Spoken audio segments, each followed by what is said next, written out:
niaba ya familia ya Daima Smile, sina budi kushukuru wewe pamoja na viongozi wote waliohudhuria pamoja na vyombo vya ulinzi na usalama, lakini kuwashukuru vijana hawa wa vikosi kwa bidii yote ya kushughulikia tokea jana tulipata msiba hadi leo tumefika hapa. Unaona mjiani umefekwa, umefanywa kila kitu.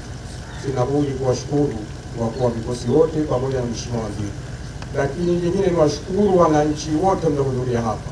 Inshallah Mwenyezi Mungu hatuna la kusema isipokuwa atakulipeni lile ambalo mlilofanya, na kwa utukufu wa mwezi huu wa Ramadhani